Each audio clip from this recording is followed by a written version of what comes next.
What is up, everybody? Happy Sunday evening. It is July 23rd. Welcome in to the Team Stanio Live, where we're talking everything real estate, news, and living in Cincinnati, in the greater Cincinnati area, Cincinnati, Northern Kentucky. You guys know the drill. Super excited to be here tonight. Glad to be with you. And let us know where you're watching from. If you're checking in, thinking about moving to the area, or just want to know about what it's like to live in Cincinnati, then be sure to check in the chat. Let us know where you're watching from. Be sure to hit that like button. That helps us get this content out to anyone who's thinking of moving here or who wants to know a little bit more about the area. Glad to be here with you. It's been a crazy week. It's been a crazy day out showing houses this morning. Had an open house this afternoon. Went and showed another property virtually this afternoon. So, man, if you guys are watching, we are hiring. And the amazing Carrie Reichwein, my assistant, is out on vacation in Michigan for the week. So it's all falling on me right now. So would love to have you guys let us know where you're watching from. Also, hey, let us know what content you want. So, I'm trying to do these live so that you guys get a chance to have your questions answered. So be sure throughout the night, if you're popping in, make sure you let me know in the comments, because I read every single one. What is it about living in Cincinnati area or moving to Cincinnati or news or real estate related that you guys want to know about? And I will do my best to get those answers for you and get that content created. All right. Interest rates. We're going to talk about it tonight. We're going to talk about mortgage interest rates, what they're doing right now. Should they keep you from buying a house? Should they not keep you from buying a house? Should they keep you from selling a house? Should they not keep you from selling a house? Today, market-wise in Cincinnati, we're going to go through all the details tonight. We're going to look at historic interest rates and where we're at right now, but we're also going to compare that to historic home prices and where we're at right now. Because as my first real estate mentor, I would say, was Russell Helms from the Real Estate Guys podcast, if any of you know who he is. And he used to always say, and probably still says, do the math and the math will tell you what to do. So I'm going to do some math for you guys tonight. We're going to we're going to look at the calculator and we're going to do some simple arithmetic. Now, obviously, buying or selling a home, the math is not the only part of the equation, but it's a big part of the equation. So we're going to jump into that. And like I said, leave your questions, leave your comments in the chat, and we'll try to get to them as well. So let's get started here. Just before we get into the rates, just showing a little bit what's going on here in the Cincinnati area. Let us know, what did you do this fun July weekend? Did you get out, play outside in the sunshine a little bit? Did you get some pool, some lake time? There's just going on in the city. We came down last night. My son actually was did a play at the Aronoff last night. So we came downtown as a family, and there was an Addams Family production, and it was mostly high school students. He's 12 years old, and so he was the middle school student. And he had the role of Pugsley in the Addams Family, and he crushed it. He did so good. He really does like to perform, and he's good at it. So that was a lot of fun. We were downtown, and it was hopping last night. There was a Reds game. Reds go on for another sweep this weekend, and there was a Cincinnati Music Festival. I believe Snoop Dogg was featured performer last night. Was the headliner. Snoop was in town. So let me know if you guys got down to that. I think there was also Burger Week in town recently. So if you guys don't know about this is awesome. But every year they do this thing. It started with like $5 burgers, but it's usually like, I don't know, 20, 30 different restaurants around town do this deal where you can get, it's now a $7 burger, but like amazing burgers all over town.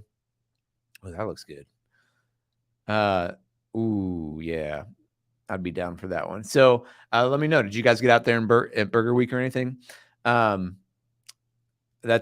one of the fun things about Cincinnati. Cincinnati food and beer scene is awesome. But let's get into the content that is the regularly scheduled program here tonight. And let's talk about rates. Let's talk about what they're doing. Let's talk about what they've done. First things first, we're going to look at historic rates. Okay, so this is a chart that's showing the average fixed rate mortgage in the United States over the last 30 years. Okay, so here is where we are at in 2023. And as you can see, going back to last the end of the summer into fall is really when they started spiking last year.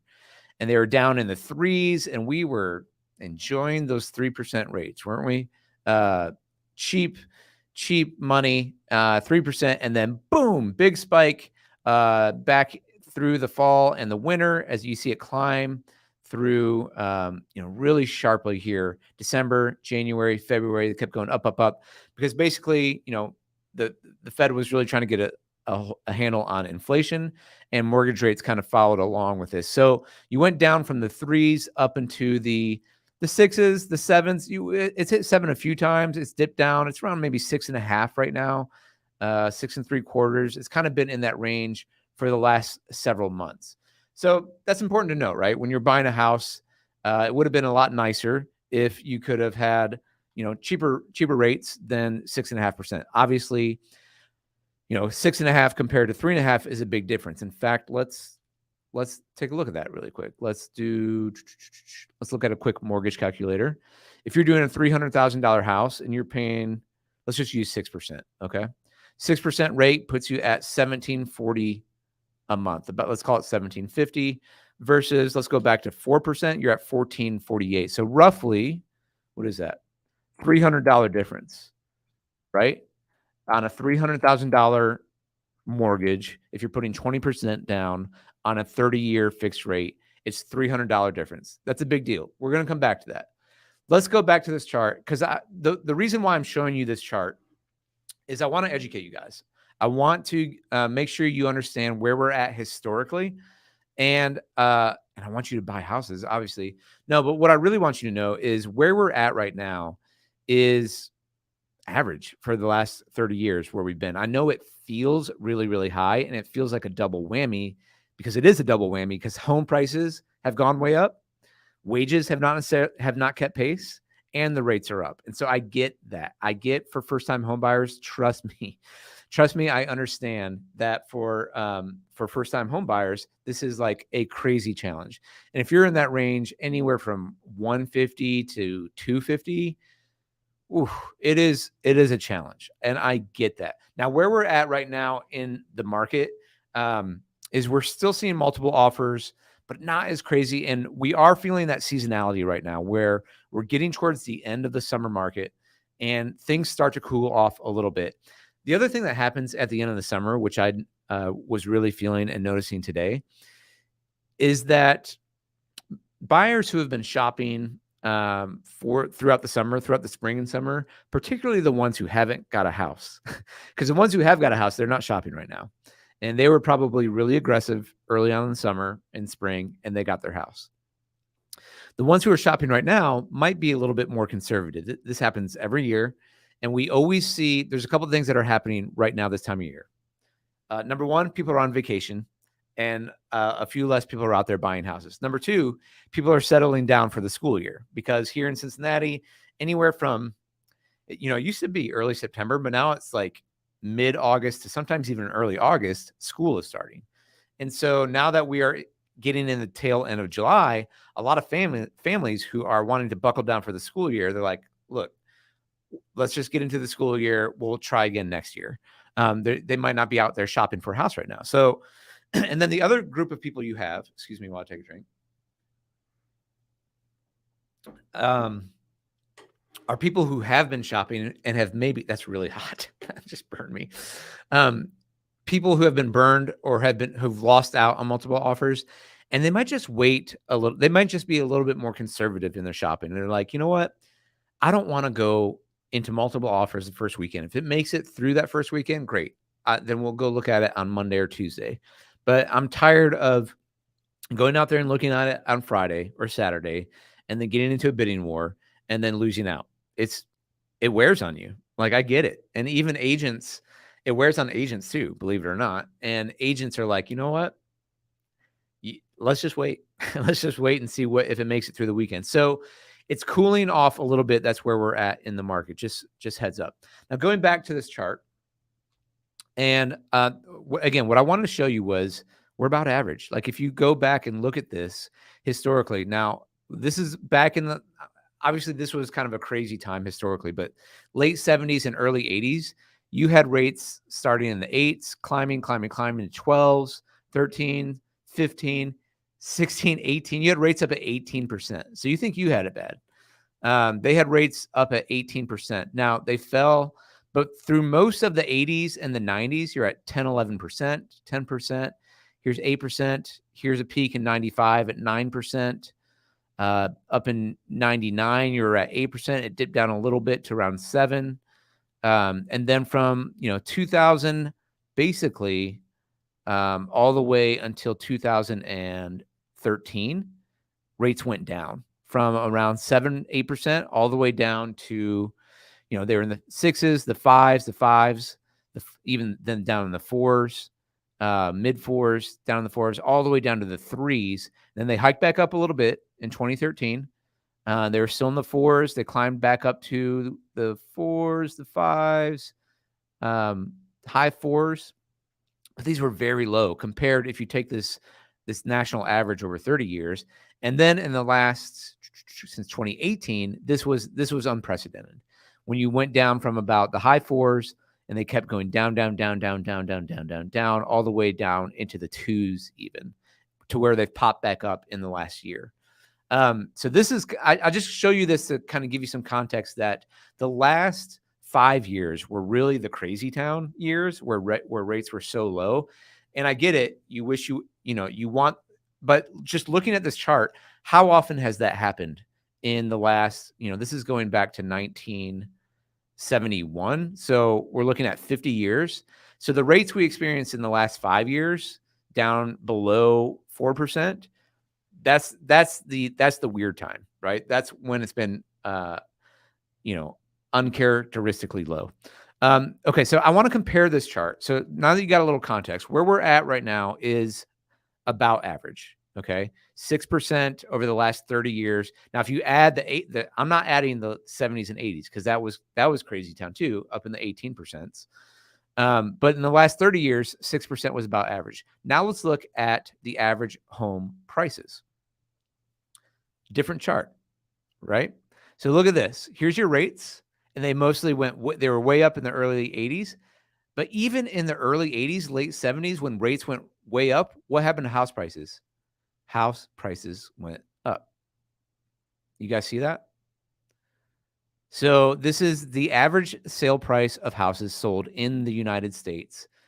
They've gone up. I mean, just look at the chart. Up, up, up, up, up. It went down slightly in the early 90s. It went down in the Great Recession. So right here at 08, it fell down. And that's about it. And then boom, huge hike since 2020, since COVID. And what has happened? So I say this a lot on the channel, but just to give you guys a little historical, it's helpful to see these charts. It's helpful for my brain. I hope it's helpful for yours. Basically, what we had bad lending practices, right, in the 2000s. So everyone was getting a loan. Prices were going up.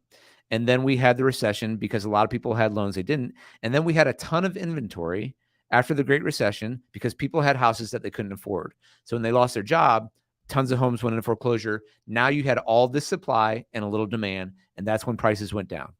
And they went down, and it took 5 years for them to rebound from 08 to 2013 to where they got back. And that's basically the only time in this 60-year chart where you see home prices go down. This is very important to see. The only other time that you see was kind of like early 90s. They went down slightly and then came back up. Okay. So 2 times. And even in the Great Recession that we had, prices went down. That's the only time prices came back in 5 years. Now, I know what you're saying. You skeptical people out there, and I appreciate you because I'm super skeptical, is, well, look at the chart right there. Look at the end. It's gone down that's from Q4 of 2022 to Q1 of 2023. It did go down. So I'll give you that. But we do see these spikes here as well. Now, the difference between what's happening right now and why we've continued to see home prices go up, even though for the past 3 years, people have said, I'm just going to wait till home prices go down. And for those people who have told me, I'm going to wait for rates to go down and I'm going to wait for prices to go down, I'm just kind of like, I'm so sorry. because look at what you missed out on.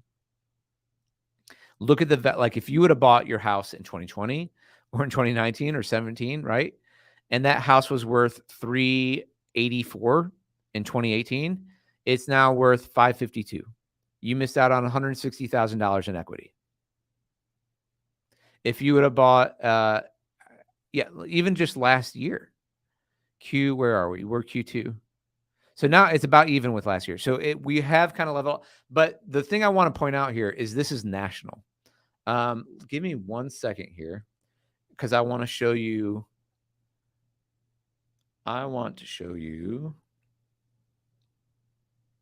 Local.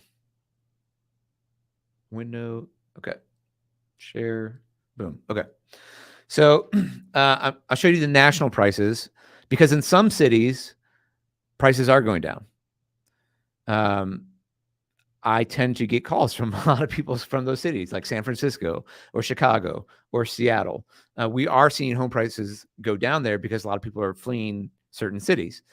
A lot of people whose job can translate are coming to cities like Cincinnati, cities in the Midwest, because they can take their job with them.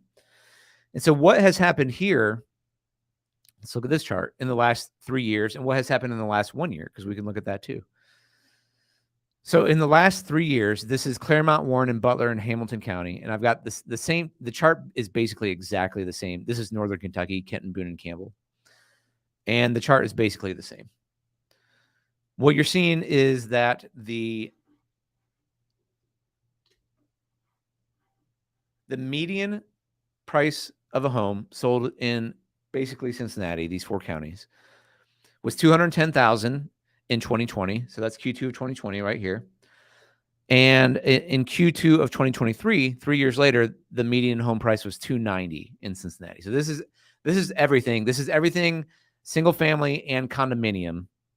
I didn't do any other filters but that in Claremont, Warren, and Butler, Hamilton County. So over 3 years, the median price went up $80,000 and 38%.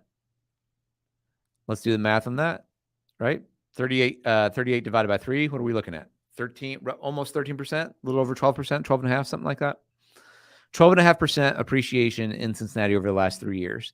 Now, has it gone down in Cincinnati? Here's Q2 2022. You look in, that looks to me like right around 275, right in between 250 and 230, if you guys can see that. And we're at 290 now. So this is what's happened in Cincinnati over the last 3 years. 38% growth, 13% a year, 12.5, whatever. Let's round down for you. 12% a year in Cincinnati. And I have people saying, well, I don't want to buy because of interest rates. Okay, I get it. And I don't want to buy because of home prices. Yes, okay. I understand that it's expensive right now. Okay. Let me bring this back up. But we got to do some math. Do the math, and the math will tell you what to do. Again, if you're watching, please leave a comment below. Let me know where you're watching from. Love interacting. That's why I'm trying to do these lives, because I could make these videos where you can't interact, but would love to hear where you're watching from tonight and any questions you guys have below. Let's do some math, shall we? So I showed, what did I show? On a $300,000 house, rates have gone up. We've seen that, right? So rates have gone up, let's call it from 4% to 6%. And we saw before that's roughly a $300 a month difference in a payment. That's not nothing. I get it. Like that is $300 a month, $3,600 a year. Okay. But just track with me for a minute. 300,000 times 1.12% is 336,000. So if you, Ryan and Alyssa, what's up? Hey, I've got news for you. I actually just went and shot that the house. This is great. Okay. Hopefully you don't mind. I'll talk to you offline. Maybe we shouldn't do it live with everyone else, but I got some news for you. And I went and did a virtual tour of that property. So we'll chat when this is done. But what's up? Good to have you guys in from Oregon. 336,000. So this, Ryan and Alyssa, I hope you guys don't mind me sharing this, are investors, and they're looking at Cincinnati and they're like, yep, I want in on that because, yes, interest rates have gone up, but the math on appreciation on a $300,000 home, 1 year of appreciation went up $36,000 versus your payment did go up $300 a month, $3,600. So your appreciation and your equity in the home went up 10 times what your payment in the home went up. Does that make sense? You guys tracking with me on that? Let's do it again. Let's do another one. Let's go $500,000 house. And a 6% payment on a $500,000 house, $2,800 versus that 4% rate, $2,300. We're just rounding here. Am I doing that math right? 2329 versus, yeah, $500 difference, $6K difference on the year, right? 500 times 12. However, 500,000 times 1.12. If you would have bought last year, same ratio, right? $60,000 appreciation you would have had if you bought last year. Yes, you're paying $6,000 more. So, okay. So again, do the math, and the math will tell you what to do. Yes, home prices are expensive, and yes, interest rates have gone up. However, the appreciation you're seeing here in Cincinnati far outweighs your payment. So you're going to be able to buy less house with a higher interest rate. I get that. That sucks. That's just kind of is what it is. But should the interest rate be stopping you? And should you be saying, I'm going to wait till the interest rate falls? Well, what are you waiting for? Like, it falls to what? Like, falls to 2% again? Like the only time it has in the last 60 years? Are you waiting for that? Well, if it does fall, what can you do? You can refinance, right? Because I know that I refinanced my home right here in 2021, and I did a 15-year rate at like 2 something crazy percent. And I said, thank you very much. I'll take that. Versus what's the opportunity cost? What are you missing out on? If you didn't buy, if you've been renting the last few years and you missed out on this, you missed out on the home price going so this is national again, the average home price going from 375 to 552, or let's be more fair, 516, because it has come down in certain cities, not in Cincinnati. So that's the premise of my argument. Skeptics out there, push back, blow me up in the chat as to why I'm wrong on this. Now, if you're on the seller side, because the problem we're finding in the market, this is why it's really challenging for owner occupants, but even for investors, is where's the inventory? Because what happened was we had a ton of inventory right here be built up by builders, and then poof, we had a ton of supply and no demand, and builders went out of business, and builders got scared, and builders underbuilt for 12 plus years. I mean, from 2012 or 2010 to from 2008 to 2020, basically builders were like, no touchy. And they were scared, and we underbuilt. And so what we're seeing nationwide is an inventory problem. We have too much demand and not enough supply. And guess what, guys? It takes a long time to build that back up.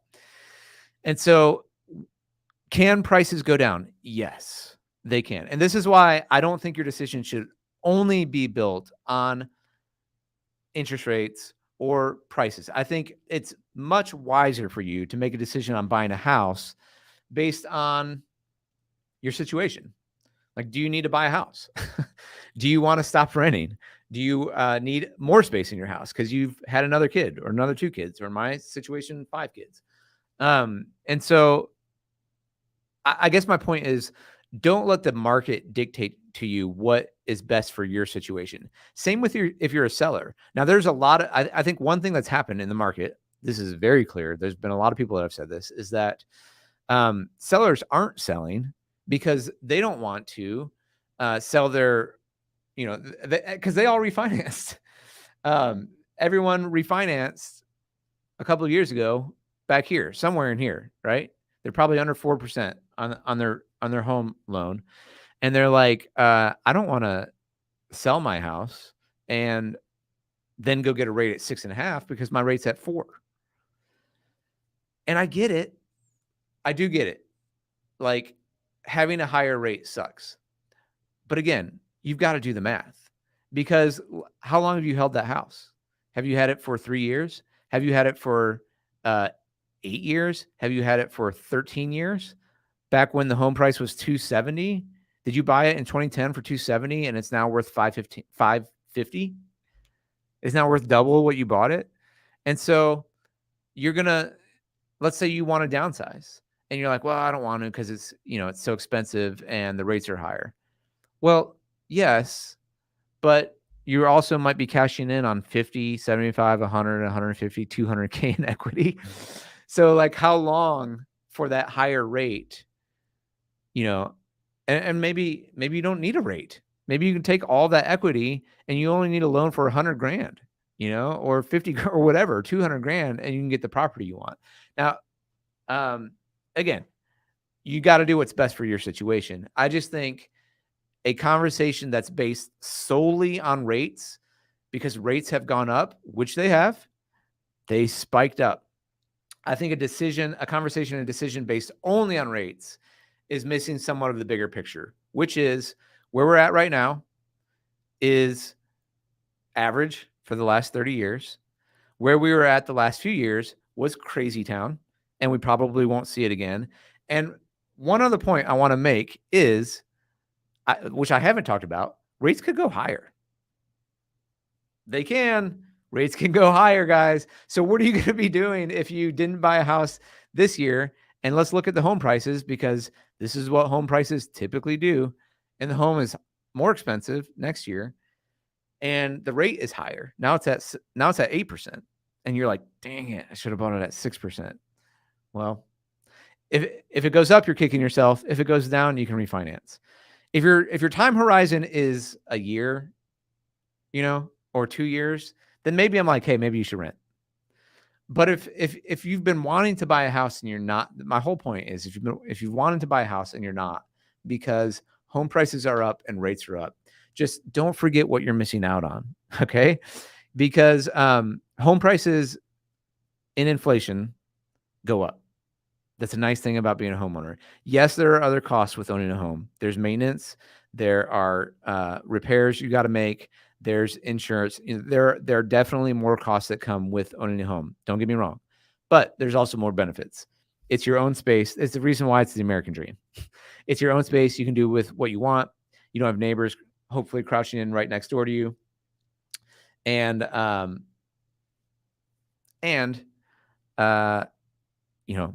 you get equity, you get appreciation.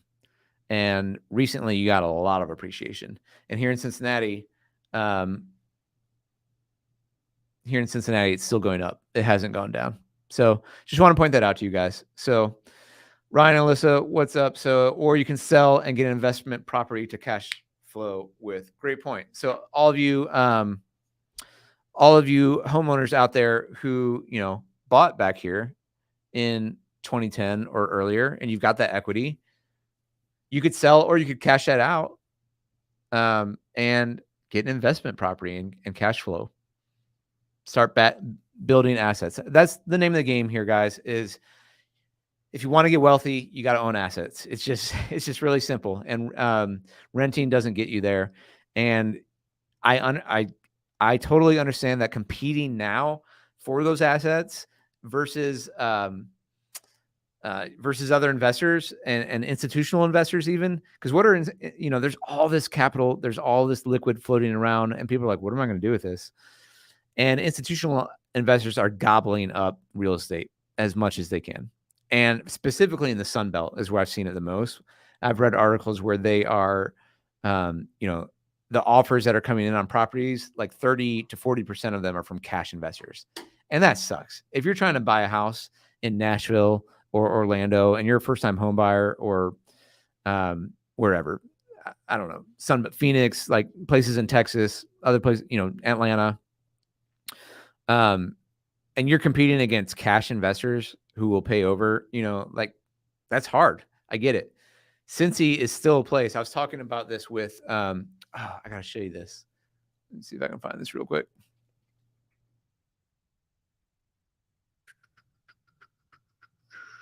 Whoops. Hang on a second. Let me not show all of my.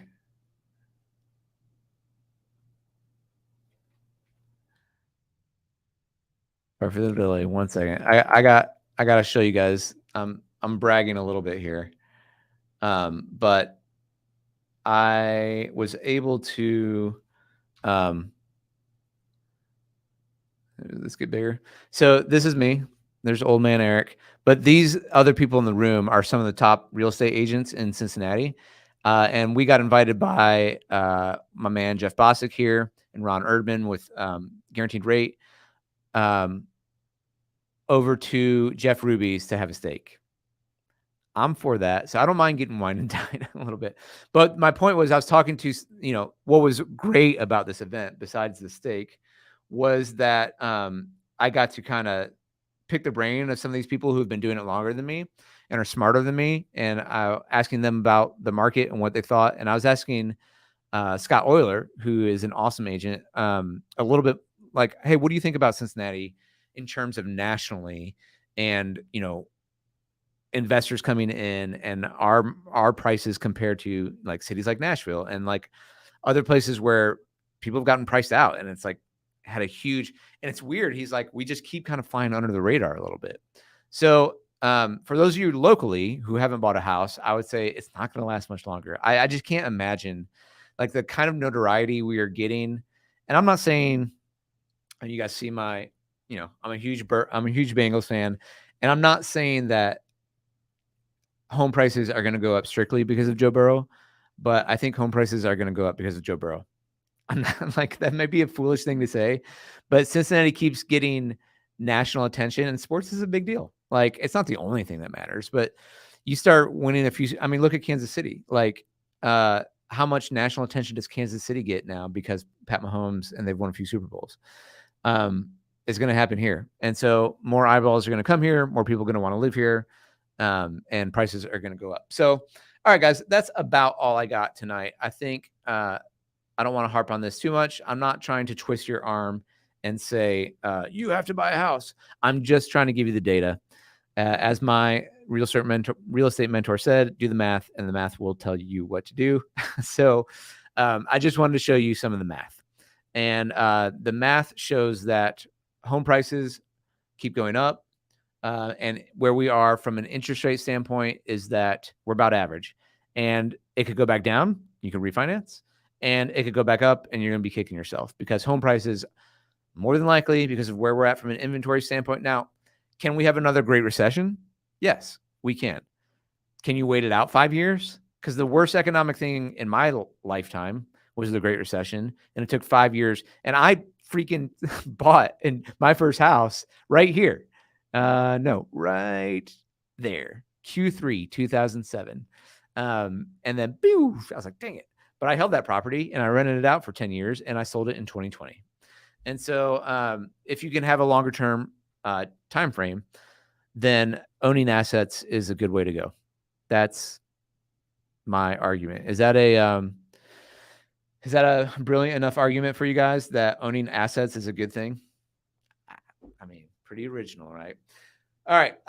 Hey guys, thanks for jumping in the chat. I'm going to hop off here. Alyssa and Ryan, I'm going to chat with you here next and shoot you the video of that property. And hope you guys have an amazing night and week. Thanks for hopping in. Again, if you weren't able to jump in live, then please leave comments down below what you're thinking about, what content you want here on the channel. I'm trying to bring you more and more and more and more stuff that's helpful for you, not just fluff. I want to give you guys what you're interested in. And if this was helpful for you, please give it a thumbs up. Subscribe to the channel. If you're not already, join the Stanyo Clanyo. Really, there you go. I'm 13 years old. Really, really appreciate you guys. It means the world that you would hop on here. It means the world that you guys would reach out and ask for us to be your realtor of choice. So thanks guys so much for watching. Hoo day.